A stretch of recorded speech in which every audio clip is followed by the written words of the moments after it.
Salah satu bentuk usaha yang dilakukan oleh tim pelatih yang baru untuk menyiapkan tim tentu saja dengan memantau performa pemain-pemain, khususnya mereka yang ada di luar negeri. Dan sebagaimana kita tahu, kalau beberapa pemain timnas Indonesia mampu menjadi andalan di klubnya masing-masing, di mana salah satunya adalah Kevin Dix, pemain yang per musim depan akan step up ke Bundesliga.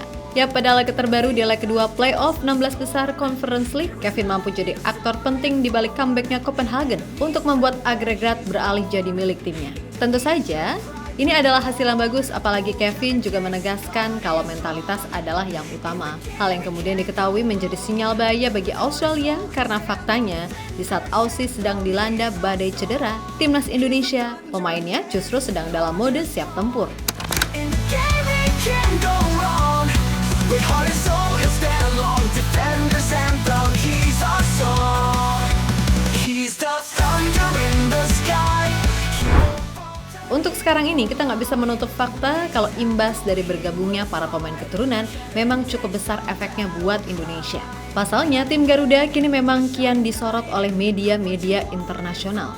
Dan semua tahu, beberapa dari pemain Indonesia boleh jadi adalah mereka yang secara reputasi cukup ternama di Eropa. Seperti Kevin Dix misalnya, yang mana namanya sekarang beneran makin populer di Eropa pasca kepastian dirinya berlabuh ke kompetisi elit Bundesliga musim depan. Selain itu, Kevin Dix juga termasuk pemain yang sangat berpengalaman main di kompetisi antar klub Eropa. Dan musim ini ia berambisi mengakhiri masa-masanya bersama Copenhagen dengan pencapaian sebaik mungkin. Saya sangat senang kepindahan ke Borussia berhasil. Borussia adalah salah satu klub besar dan bersejarah di Jerman. Saya bersemangat dengan apa yang akan terjadi. Namun saya masih memiliki tujuan besar dengan klub saya saat ini dan saya menantikan paruh kedua musim ini bersama FC Copenhagen. Tidak diragukan lagi akan sangat menyedihkan meninggalkan FC Copenhagen. Memang tidak mudah, tetapi di saat yang sama saya senang masa depan saya sudah tertata. Ketika saya mengucapkan selamat tinggal kepada FC Copenhagen, saya akan mengucapkannya dengan gelar juara. Kami akan memenangkan Liga Denmark dan piala lainnya. Dan itulah fokus utama saya. Kami memasuki musim semi sekarang, di mana kami harus menyelesaikan pekerjaan kami, dan disinilah pikiran saya tertuju. Ucap Kevin selepas diresmikan oleh Borussia Mönchengladbach beberapa waktu lalu.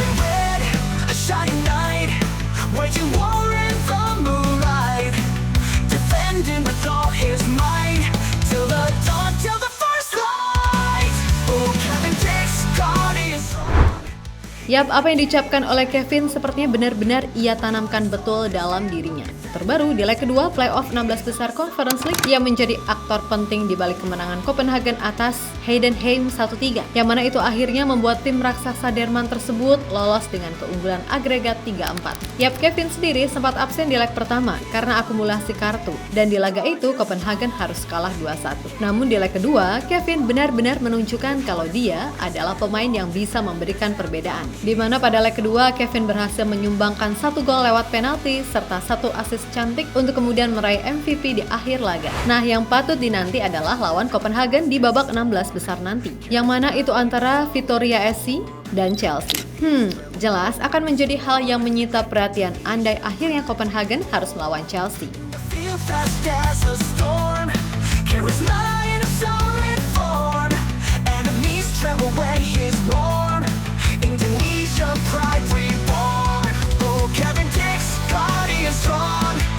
In the game we can't go wrong. With heart and soul he'll stand long. Defenders anthem, he's our song. He's the thunder and dance, God is strong.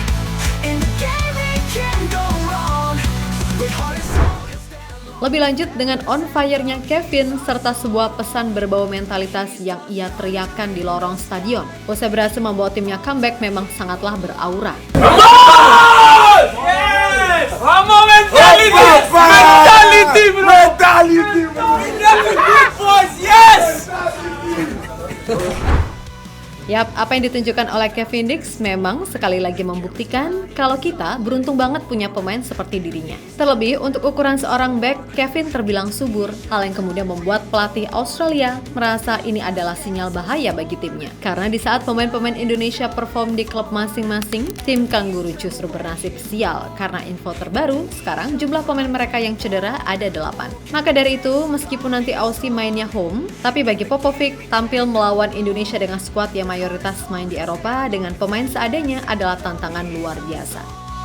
He's a thunder and dance, guardian strong. In the game he can't go wrong. With heart and soul he'll stand alone. Defenders anthem, he's our song. He's the thunder in the sky. He won't falter, he won't lie. When he's tackled, he will fly. Kevin takes a battle cry. Clad in red, a shining knight, waging war in the moonlight. Defending with all his might, till the dawn, till the first light. Oh, Kevin takes guardian song. In the game he can't go wrong. With heart and soul he'll stand long. Defenders anthem, he's...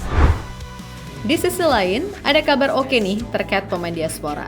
Tentu, untuk menyiapkan tim khususnya U23 akan ditangani oleh Gerard van den Berg, pastilah butuh pemain-pemain diaspora dengan kualitas oke. Karena fair aja, jika kita melihat penampilan mayoritas pemain di tim U22 versi Piala AFF kemarin, ataupun U20 yang gagal total di Piala Asia, sudah pasti Coach Gerald ingin skuadnya diisi pemainnya secara kualitas memang siap buat bersaing di level tertinggi. Dan sekarang ini ada satu nama yang menyatakan terbuka apabila nantinya PSSI menghubungi. Dia adalah Ryan van de Pavert, pemain 19 tahun yang berposisi sebagai bek kanan dan baru aja menandatangani kontrak profesional pertamanya bersama Ajax Amsterdam dengan durasi 4 tahun. Yap, darah Indonesia Ryan faktanya berasal dari pihak ayah dan ibunya, di mana keduanya memiliki garis keturunan Medan, Jogja, dan Surabaya. Tentu saja, kalau Ryan ini join, maka di posisi back sayap setidaknya kita udah agak ayem.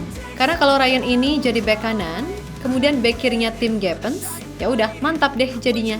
Nah, sebenarnya ada pemain lain nih yang mencuri perhatian. Dia adalah Noah Adnan, di mana pemain 23 tahun tersebut langsung menjalani debutnya bersama tim utama FC Cincinnati setelah ia mendapatkan kontrak profesional di sana. Yap, sebelum ini Noah main untuk Liga Universitas bersama Stanford University selama 4 tahun dengan catatan 12 gol dan 4 assist dalam total 83 penampilan. Keren ya kalau di sana, kuliah jalan, main bola jalan. Nah, bagi yang belum tahu, Cincinnati sendiri itu mainnya satu liga sama klubnya Messi di Liga GTA. Jadi ketika dia ibarat baru join tapi udah langsung debut di tim utama. Berarti kemampuannya benar-benar udah diakui. Yap, Noah sendiri sejatinya adalah pemain keturunan garis pertama. Karena meskipun Noah dan ibunya lahir di Amerika Serikat, tapi ayahnya adalah orang asli Jakarta dan hingga saat ini sang ayah masih memegang paspor Indonesia. Kemudian Noah sendiri juga mengaku sangat terbuka apabila diberikan kesempatan untuk bisa membela timnas Indonesia. Jelas ini adalah berkah pastinya. Karena walaupun posisi naturalnya adalah bek tengah, tapi Noah juga sangat cakap apabila didorong main sedikit lebih ke depan sebagai gelandang. Dengan postur kekar dan tinggi 187 cm. Udah pasti ini pemain akan sangat berguna bagi kedalaman skuad Indonesia ke depannya. Guardian strong. In the game he can't go wrong. With heart and soul he'll stand alone. Defenders anthem, he's our song. He's the thunder in the sky. He won't falter, he won't lie. When he's tackled, he will fly. Kevin takes a battle cry. Clad in red, a shining knight. Waging war. Yap, terlepas dari apapun, yang penting saat ini khususnya bagi pemain adalah gimana caranya bisa perform di klub masing-masing. Nggak masalah mau main di tim senior ataupun tim junior kayak Marcel, Justin Hubner, dan Ivar Jenner. Yang penting intinya adalah menit bermain terjaga. Karena biar gimana pun, match fitness sangat penting untuk menyambut laga-laga krusial. Dan oh ya, Buat kalian yang ngejek serta menghujat Messi Hilgers gara-gara dia bikin own goal di laga versus Bodo Glimt plus Twente tersingkir dari Liga Eropa, apalagi sampai banding-bandingin dia lebih jelek dari Rizky Ridho. Ayolah, otak itu dipakai, hati itu dijaga. Jangan hanya karena kalian cinta sama sesuatu, lantas menjelekkan sesuatu yang lain hanya karena nggak sesuai sama selera. Coba sebutin satu back di dunia ini yang nggak pernah melakukan own goal. Ini Mimin ngomong bukan sebagai fans Hilgers atau Ridho atau siapapun ya. Pokoknya mereka yang menghujat pemain timnasnya sendiri, apalagi sampai ngata-ngatain kasar dan lain-lain hanya karena nggak sesuai selera, asli itu nggak lebih dari sampah. Siapapun itu harus kita dukung, karena selama mereka membawa nama Indonesia, ya udah berarti mereka adalah orang Indonesia. Lagian buat apa sih fanatik berlebihan? Toh ya kalian kalau jajan bayar sendiri nggak dibayarin idolanya. Toh kalau kalian nggak kerja dan modal jempol doang buat ngetik dan jelek-jelekin, ya tetap melarat kan? Ntar ujung-ujungnya judoy, rugi, frustasi, terus nyalahin Tuhan. Hadeh, basi. Untuk itu, yuk jaga hati, jaga pikiran, jaga sikap. Dan untuk semua elemen timnas, tetap semangat serta sukses selalu. Oke, kita Garuda.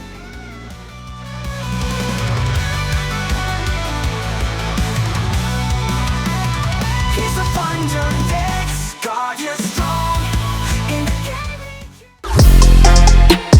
Halo, izin iklan sebentar ya guys. Jadikan ruangmu bernuansa timnas. Temukan beragam poster dinding, sepak bola dan timnas dengan desain menawan, kualitas premium dan harga yang tidak akan menguras kantong. Segera klik link Shopee di deskripsi video ini dan dukung timnas dengan sepenuh hati. Mulai dari dinding rumahmu.